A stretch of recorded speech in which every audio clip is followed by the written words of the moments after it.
HR famous friends, here we are. It's Jessica Lee, hostess today with my friends Madeline and Tim. Guys and gals, how's it going? It's another episode. We're back as a gang. I know. Feels We're good. back. We're back. We're back. Is that like, what's that movie, The Shining, where he's like, we're back? No, that's like, there's Something. It's definitely something. I don't I know.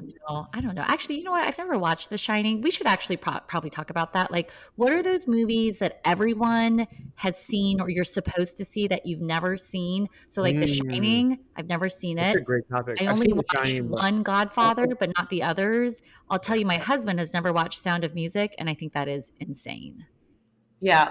So it's so funny. So this just happened this week. So so it's 35 years since The Princess Bride was released, which is watched it. crazy. Oh, So Trish McFarlane never watched it either, and so I posted something about it. She commented, "I've never seen this. Should I?" And people were going crazy, all over her. Like, "Have you never seen this?" Yeah.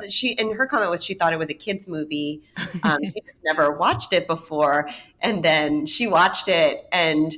You know, she didn't see it as like a kid growing up. So she was like, that was cute. And everyone's like, what do you mean that was cute? That changed my life. Yeah, exactly. People love Princess Bride. Yeah, I'm trying to think of the other one.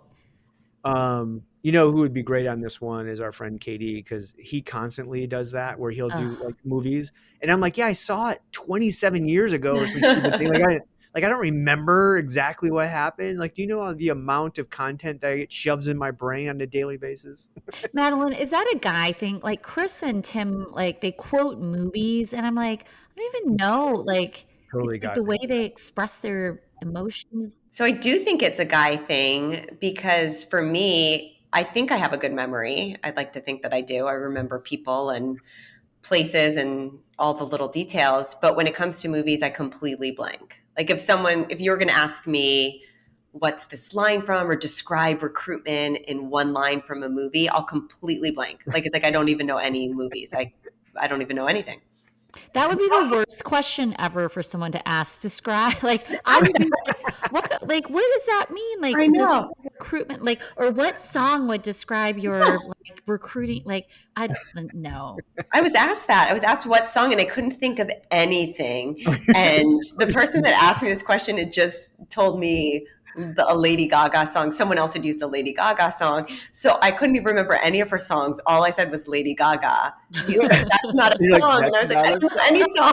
I don't know any songs. And then a song will come on the radio and you could sing a million song lyrics. I know, a million. I thought of like a million things after. Every time somebody does that, when they said like, give a song title that explains blah, blah, blah. I always just go, I like big butts. You know, or like an LA Cool J, like, Mama's Gonna Knock You Out. Just something that's so stupid. They're just like, I'm like, that's what came to my mind. I don't know what to tell you.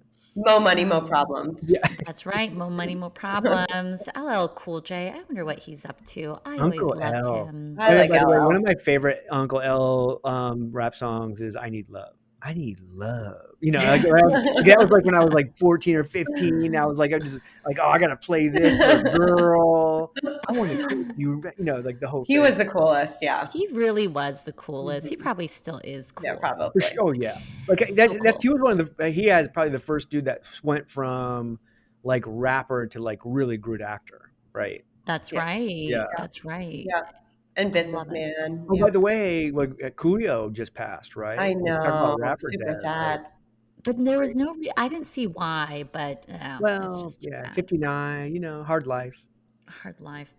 Well, also in the headlines, something that I was a little bit intrigued by, kind of grossed out by, that I wanted to talk about. So I don't know if you all saw this recently, but a senior Apple executive is leaving Apple because there's this video circulating of him making a pretty like vile joke in my mind on TikTok, and so like. Someone comes up to him and he's getting out of his Mercedes Benz. It's a very fancy one. It's I don't even really know like this tier because I could not afford it, but it's like an SLR McLaren and it can cost like $500,000. But anyways, like, I don't know if you've seen these videos where people always ask, like, oh, what do you do for a living? How can you afford this? Which I think is always really fun. And so this Apple executive responds, oh, I have rich cars, play golf, and fondle big-breasted women, and I take weekends and major holidays off. And then he said, also, if you're interested, I've got a hell of a dental plan. So like this video is going viral. It's been seen, hundreds of thousands of times. And then people at Apple got wind of it, and then it got flagged to HR. So I think he's leaving. But like, here's the thing that I'm just kind of left wondering, like, at what point are you like senior enough in your career or in a job or just at an age where it's like, you can't be dumb and say things like this and not expect that you're going to get fired or something like that. Like, also, he's talked about fondling big-breasted women. Like, that's just so I know, gross. weird. It's so gross, right? And like, now I have questions about, like, is he married? Do you have daughters? Like, do you have women who work for you? Like, just ew. But like, at what point are you just supposed to like not do dumb things like this when someone comes up to you and says like, oh, may I ask you a question? Like, it's just so weird to me. It's gross. I feel like there are a lot of executives for many, many years that have had to walk around with PR people with them at all times. And that's just been their life. Like, there's so many stories people have of their executives or CEOs that had like a PR person with them at all times. They couldn't do interviews. They couldn't really talk at dinner without a PR person next to them. And now you've got this environment we're in now where people have phones, there's TikTok, and they don't have always a PR person coming out of their car that can help them stay on track. And it's very risky. I think, to me, it's shocking. Like, it's this story. And then even, this is more extreme, but the Celtics just had to fire their coach because he had an affair with someone that works for the Celtics. I mean, so stupid. The Celtics did so well last year, and he's a great coach. He had so much promise for this year. Also engaged, like a total, like, hot woman. Hot woman, like, I'm like, woman. Yeah, moron. Love is love, guys. Come on. Love is love. You can't stop Celtics love. I mean, I guess that's what it is. No, this is though speaks to, and it might be predominant. I mean, it's predominantly obviously a male thing, but I think it's a power thing and money thing. When you get to a certain level and you're making a certain amount of money, you think you're like, nothing can stop you, right? And then that personality comes. I mean, I'm saying about everybody, but there's a certain segment of the population where that happens, and then they start doing that stuff, thinking, what do you do? Do you know how much money I make? And do you know where I'm at? And do you know what level? And, I'm a multi-hundred millionaire, blah, blah, blah. And you're like, well, you still are that, but now you no longer have a job and you're canceled, Right. Right. And that more than likely that dude could care less. He's going to drive his $500,000 Mercedes down to his yacht and, have strippers on it, and he'll be fine the rest of his life. And we all think like, oh, we got him. He's fired from Apple. And be like, yeah, I didn't really want to work anyways. I mean, he's probably near retirement. Yep. Living fine. But the other thing I was wondering, and I don't know if this is just like an industry thing because he's in tech, but like when you get senior, also, is that like just being so showy by driving a $500,000 car? Like, I don't know. I was so like shocked by that. Like, so there's a little bit of Michael Jordan analogy here where people got really upset with Michael Jordan for, like, he would go play poker at a casino and lose $100,000, and they were just like, oh my God, you have a problem. Yeah. But for him, that's like pocket change. No, he's like, my $100,000 is your $10. Like, that's the difference, right? So like that $500,000 car, for him is a $25,000 car for somebody else. So it's all relative, but we think like, well, we could, that's my salary for 5 years or some stupid thing. You're like, how could you spend that on one car? You're like, it's all relative. It's like, maybe that's his cheap car. Maybe that's his like. Yeah, could be, right? By the way, I sent a picture of a BMW that was $160 160,000 to Jessica, and everyone was ripping on it because it was so ugly. And I was like, I'm not sure if it's ugly or not. Like, I want to see it in person now. And she was like, this is gross.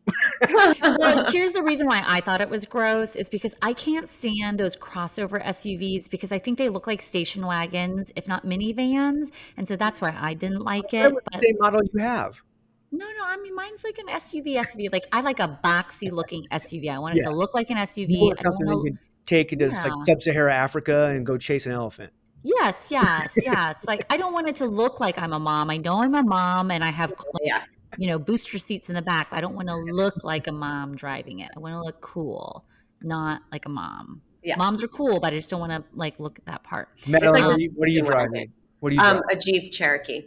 Oh, there you go. See, that looks like a real SUV. Yeah. And it's big. It's it's like the newer one, and it broke down. The transmission died the first week that I got it. I've never had an issue with Jeep ever. It's just been I've had a bunch of them and they're great. And then this was like, talk to Jessica about the BMW or the Land Rover. Well, so the headline here is that Madeline and I are cool moms. Like, we're not like, driving a minivan around town. We're the cool moms. Yes. Something that wears a badge of pride. Well, gross to this Apple executive. I mean, also like driving a $500,000 car. I know he's probably got money, but it's like, I don't know. You're going to pull into the Apple parking lot and like, here's someone, you pull in next to. He probably has a reserved spot, but like, is making a quarter of him. It just feels so showy and gross. By the way, for the personality of like, Jessica, you did kind of mention like the TikTok thing. There's a guy, a kid really, that started doing this where he would go to car shows and he would see these guys in these, super expensive cars. Yes. He just films them and just says like, hey, I'm this guy. Like, what do you do for a living? That's the only question he asks them. Yeah. And then know about this. The funnier part though is actually hearing the answers. Cause sometimes people are like, I don't work. Like I'm a, like I have my husband's rich or my wife is rich. There's a lot of tech bros like that he gets for sure. But it is it's funny. And then there's a lot of like YouTubers or there's like OnlyFans. Like he gets like, it's shocking. Like the amount of money that people make at certain levels and what they drive, It's true. There's another version of that I really like about someone goes and tracks down like women who have these really nice handbags and like she'll ask like, what handbag is that? What do you do for a living? How can you afford that? And I love that because it's all these women with like these Hermes Birkins and other things. And I'm like, oh my God, it's crazy. So much good content. All the things I'm missing I'm not on TikTok. Tim curates all the TikTok that I need to see and send it to me. So I don't even belong.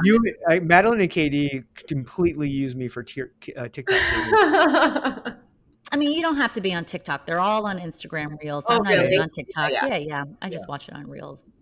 Okay, second topic. So something I've been thinking about lately is that when it comes to an HR function in an organization, I just feel like, in the past, there was a lot that was outsourced to HR that I really had heartache about. So let's say party planning, for example, holiday parties, things like that. And I know some people feel like you should just roll up your sleeves and do whatever as an HR function.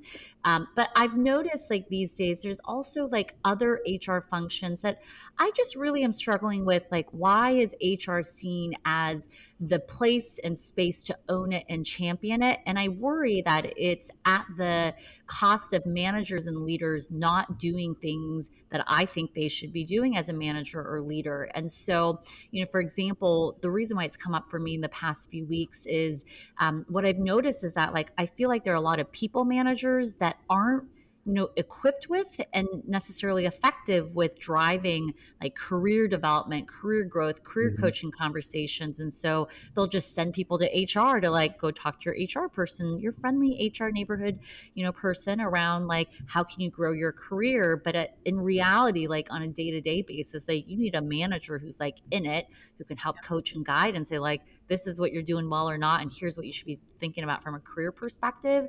And I don't know why and how this has happened. And also, where else are we seeing like things outsourced to HR that shouldn't? And so, Madeline, I know you had something that, was in your mind that came up recently too, but like, why is HR having all this stuff outsourced to them? It's so interesting. So this just came, I love this question. I love this topic. And this just came up yesterday because I had to do this interview and somebody asked if well-being, like the topic was around well-being, and they said, Mm-hmm. should this be outsourced to a tech provider, a consulting firm, HR?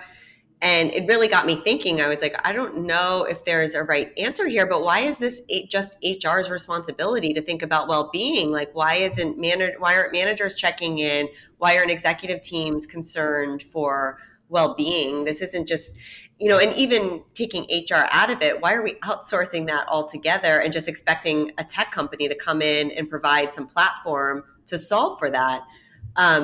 I think mental health is part of well-being, and that's also another topic. Like if somebody is really struggling or needs support, or they need their employer to support them, do they have to go to HR and ask for that support, or why aren't managers checking in on that on a daily basis anyway?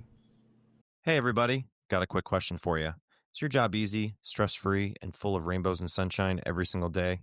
Yeah, I'd say that's a big fat no. Hi, I'm David Noe, host of Speakeasy HR, presented by Payroll Partners, and proud to be part of the Work Defined community. Take a step down into my Speakeasy live on LinkedIn and YouTube, where we tackle HR and business challenges through raw, uncut, unfiltered conversations. This is HR like you've never heard it before. Bold, real, and full of practical takeaways. Real guests, bold insights, authentic conversations that drive change. Catch every episode on demand through your favorite podcast platform or all the content at speakeasyhr.com. Yeah, Jay, if I I've had to do a lot of this stuff, like, and work with hiring managers in the field and do all this stuff over my career. And there's three priorities. I think if you get hired as a people manager, whether that's a functional manager, whatever, location manager, there's really three priorities you have. One, and the very first one is to be as fiscally responsible as you can in running your function, location, blah, blah, blah, whatever that is. And that means growing revenue, saving expenses, blah, blah, blah, whatever it is, be as fiscally responsible as you can. The second one would be you need to surround yourself with the talent you need to do that, priority number one. And then the third would be you need to be able to increase the talent on your team on an ongoing basis to support priority number one. And that's all your job is as a leader. One is make sure your operation is running the way it should, and then surrounding yourself with talent and making that talent better. That's all your job is. And when you break it down like that to people leaders, they're just like, God, no one's ever said that to me. I was worried about being the best developer, being the best accountant, or being whatever, and also managing this team and then trying to do the technology, trying to do that.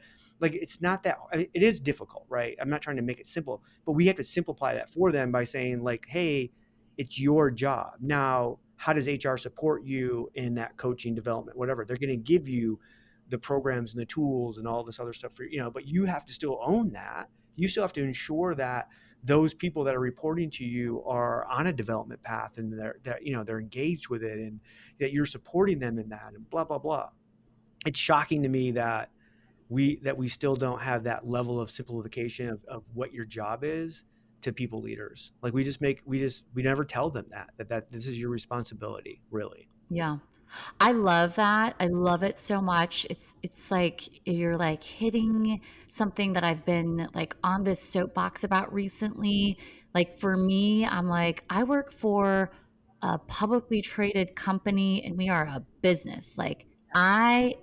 We are a business and I am in HR, but like I run a business and I like need every one of my leaders on my team to like run their teams like a business. And like I've had to have these conversations with people where I'm like, I'm running a business, man. Like I got to make decisions that are fiscally responsible and that are going to be in service to the business. And I need to run my team like a business, and people need to understand their budgets and do things that are fiscally responsible. And so I love that. Get that Jay-Z quote for you for your office. Which one? I'm not a businessman. I'm a businessman. Yeah. Oh, I love that. I love that. Yeah. I mean, yes, it is a business, but then like, it must be like back to this old thing of like, we're promoting people into roles of responsibility to manage people who are just good at like the subject matter, functionally Right. good at the thing, and they're not necessarily good at cultivating people. And then we're just, expecting them to be good at, cultivating people. And I think like for HR to assume these responsibilities, like sometimes we're just like, we say yes to everything and we want to be helpful and supportive, and we don't want to, distract people from, let's say, revenue generating activities or whatever it might be. And so we take these things on, but I think it's just like a disservice at the end of the day, because like that individual person doesn't want to get their career growth and direction from HR. Like they want to have that relationship with their leader who's going to help like cultivate and grow them. So like I'm all over this issue right now of like, I can create all these talent development, career growth programs like all day, but like it means nothing if a people manager doesn't know how to use them and like drive that with their people. And I think well-being, Madeline's an interesting one also, where it's like, do people feel like it's too personal? Is it like getting into the space of like, health, and you should be there, but like we keep telling our leaders to be empathetic, right? And then you're like, oh, be empathetic, but we're gonna outsource well-being of your team. Like, what? And we're gonna put like a cap on what you can have access to in terms of your own well-being, because you can't have everything that you want, and your well-being has to be exactly the same as my well-being. So we all have to have the same well-being with this outsourced well-being. So I don't know, it's interesting. One thing I wonder too, this is probably a totally different podcast, but ERGs, like should an ERG be responsible for some of these areas, or can they influence and help drive some of these areas? Or for a lot of companies, ERGs don't work at all. Yeah. For the uninitiated, like Katie loves to say, it's employee resource group, ERG. Yeah. That is like a whole podcast topic about ERGs. It's like there's so much there. Hey, this has been bugging me over the last few weeks, and probably because I've been working on 3 simultaneous like recruiting diagnostic gigs for like enterprise companies, all of which are heavily leveraged on the RPO side. And I finally got to the point where I go, look, I need to get like your C-suite on the phone or in a meeting. And so give me your like the 4 top leaders of your company, because within 3 minutes, I can get them to admit that their employees and talent is the most important thing to their organization. That's easy. And then I'm going to say, so it's so important to you, this talent and these employees, it's so important to your brand, to your company, to your well-being, to your success in the future. Preach. That you decided to shop finding that talent and getting that talent to come to you and attracting that talent to a company that has no brand loyalty or tie to your company whatsoever. Because you couldn't figure out how to resource your talent acquisition and HR team effectively so that you could actually have that and get people that are married to the brand, that care about the brand, that are invested in your brand. Instead, you want to have mass volume RPO recruiters that turn over every 17 months, sell you to that talent that is the most important thing to your company. And I understand there's a reason for RPO and capacity and scale and everything, especially when you're high growth and all this, the world changes and all this stuff. I get it. There's a space for them. I think we've tipped the point of where that space is. And so many companies have basically, when what happens is the CEO goes, well, fuck it. We suck at recruiting. We're just going to outsource it. You're going to outsource the most important thing to your company? Well, and like that's related to this whole conversation too about like the manager's role in recruiting. And I think that's like a huge part of it too, right? Like if I'm a candidate, like I really prided myself when I recruited in like the relationship I would build with candidates. But at the end of the day, they didn't really care that much about me. Like, yes, I was going to be the one to make the offer and all of that. But like, it's like their relationship with the manager. And so I think that's like a big part of it too. But, on the RPO front, it's like, I think that sometimes like we're not doing the right work, whether it's RPO or other outsourced functions, around what are the tasks that really need to stay in-house versus the ones that you can offshore. And like, exactly. Like that's like, I think, I don't know, it takes work though, right? To really diagnose and break it down to figure out those things that you can like get out of your house and like have someone else do. But it's super complex. And there's also an option to do project-based outsourcing too. Like I think a lot of companies think it's like giving it all up and that's it. It's like if you're not in a position to do some of these things right now, you can do a really short term, like 6-month get you to where you need to be and then figure it out beyond that. And a lot of outsourcing companies are doing those project-based work. Yeah. Love it. Well, speaking of recruiting, last topic, and I don't know, I was a little bit surprised by this, but I was reading Business Insider, and the headline of this is quite dramatic, but the headline was, "Watch your back. Here are the 4 kinds of employees most likely to get laid off in the current downturn." And the poor picture, like for this story, is like a guy with the classic cardboard box and like his plant and his pictures and his stapler, and he's like having to leave.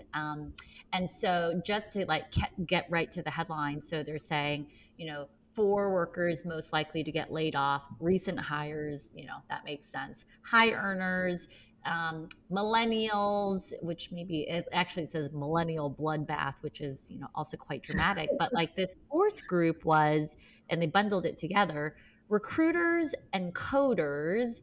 And so it was like, most overrepresented in layoffs, recruiters was the #1 job, followed by customer success specialists, software engineers, data scientists.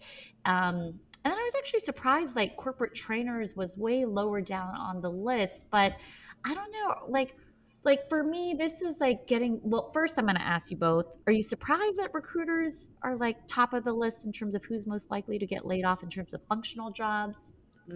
Well, first I'm going to die laughing because Tim and I talked about this article, and the first thing I said was, I wish Jessica was here because she would die at this picture. I think that's literally like the first thing I said. No, it's Madeline. I'm like Madeline. We talked about this like 2 pods ago.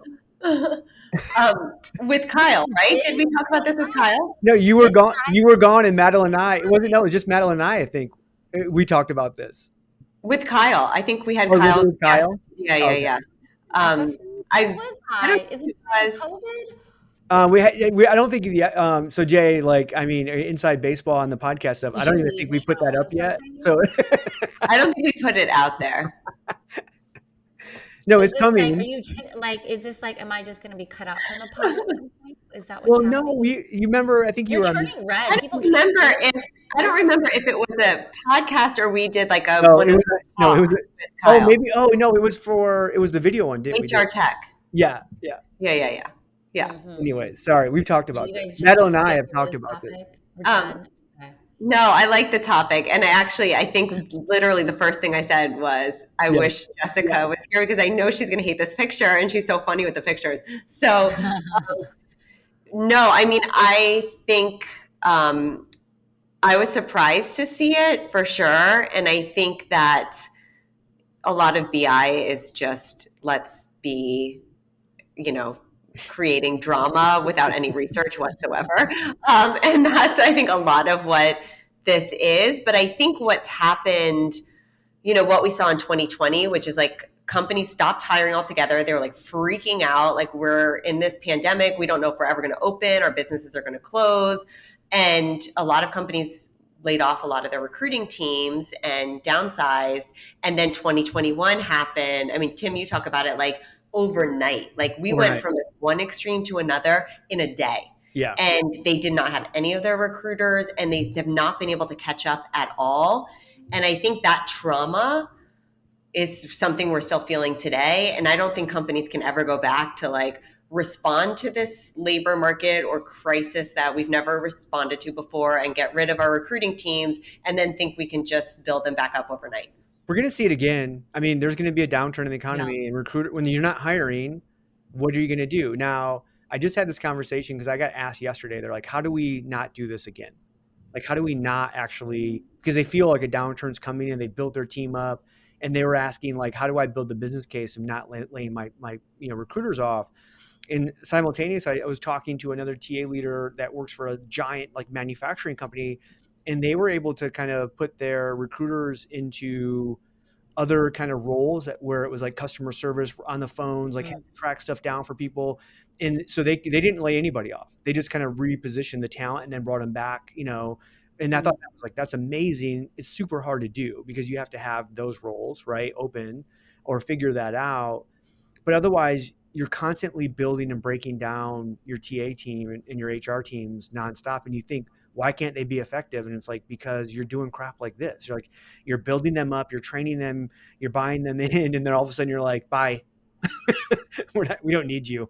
You're replaceable. And you're like, Right. well, everyone's Yeah. replaceable, but like, is that the best thing for the business when you know potentially? And that we go back to that RPO rant that I just did, 5 minutes ago.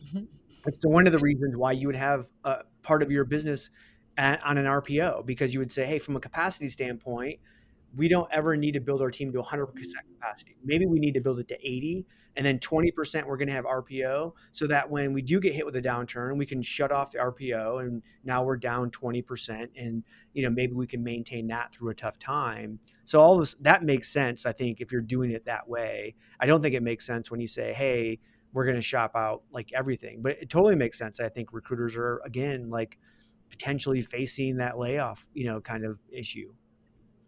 I mean, this for me goes back to something we were talking about on a recent episode related to skills. And I think like this for me is something on the manager side as well as on the recruiter side, where like we need to like really make sure that we are cultivating well-rounded people. You can be an expert, a specialist in something, but like, do we know what skills you can take from someone in a focused job like recruitment and pivot them into other things?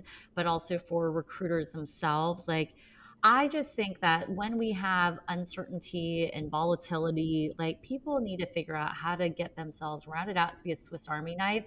Like, when we talked about, like, I guess it's been, God, maybe it's been a year and a half at this point, when it's height of the pandemic and like Marriott itself was going through furloughs and all sorts of dramatic, hard things, like the people that were kept on were the people who were those Swiss Army knives.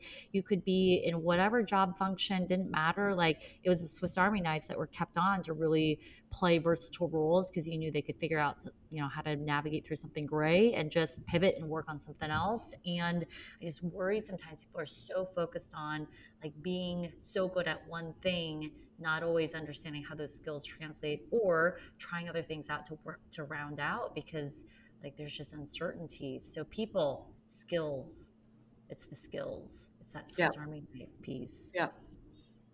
Oh, the poor recruiters. And they've changed a lot. I mean, it felt like a few years ago, or even like maybe 2019 and then a little bit, into 2021, that like people wanted to either go to school to be recruiters. This became like a real profession. It wasn't like a stepping stone, and it wasn't just something that you fell into. It was actually like a profession that people wanted to have going into college. And do you think that's going to shift now with the amount of burnout we're seeing with recruiters, or this volatility, or do you think that's going to continue? I don't think so. I think I think it's a true profession that I think more and more we'll see 4-year programs get designed for, because obviously the demographics in the U.S. over the next 2 decades are not changing. So I mean, we're going to have a need for really dynamic talent acquisition. Now, again, technology and automation will help, but at the end of the day, you still need people that are really invested in your brand, talking to other people and trying to get them to trust them with their career to come work for you. I mean, that's just going to be a reality. And so I think, again, I don't foresee that necessarily going away. If anything, I see like the role of a recruiter becoming more important to organizations in the long term. So.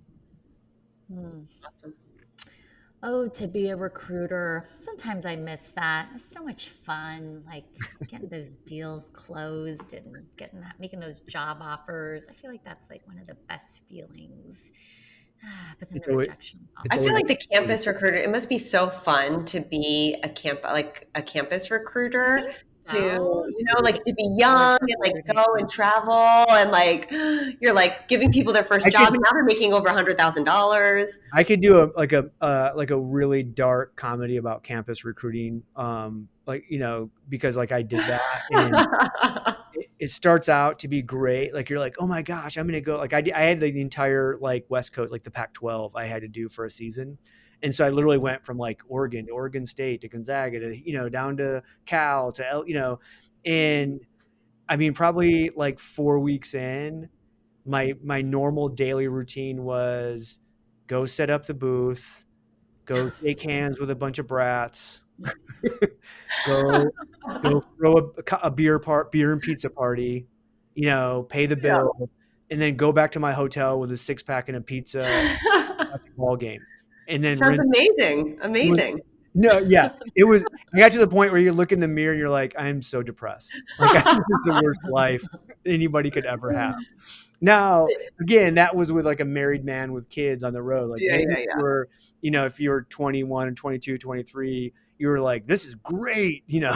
I'm on college campuses every night, Yeah, I got a 6-pack. I'm in my room watching movies. This is awesome. It was not awesome. I think that this sitcom idea is really something, and I'm terrified that we're sharing this publicly with other people that could steal this idea. I mean, this really could be like a Netflix show, like Campus Recruiters. Oh no, yeah, no. It could be like, like it could be one of those bad Chris Lavoie shows. You just go to the big. You could have season 1 be the Big Ten Campus Recruiters. It resurfaced. There was a big thing that resurfaced. You saw it, Tim, right? Yeah. He's in a lot of trouble, I think. With basically he's the Fire Festival of like real like reality TV executives. Yeah. Oh my God, I love it. Well, I actually have an upcoming campus event that I'm going to pinch hit at because I'm really a good friend to Chris Dunn. And so haven't been back onto a campus at a campus recruiting event in a long time. So I hope I can find a good 6-pack to take back to just a good time. The school will remain unnamed. But really? Love it. People could come out and see you, Jessica, and take a picture with you. Yeah. You should give it out. Well, now they have QR codes, so I don't think it's as challenging as it used to be. Yeah, I think we. Well, you know what, Madeline, we're gonna call this an episode. Jessica is her internet just bombed on us. So you know what? This is just like my life struggling. I'm like, huh? We were just gonna call it. We're like, nope, it's time. Jessica's internet left. Obviously, to pay the bill. It just shut off. Peace out, guys. Well, yeah, so that's where we are. It's another episode of HR Famous. Some days the technology is working, other days it's not. But such is life, here we are. But for my friends Tim and Madeline, I'm Jessica Lee. This is HR Famous, and we're out.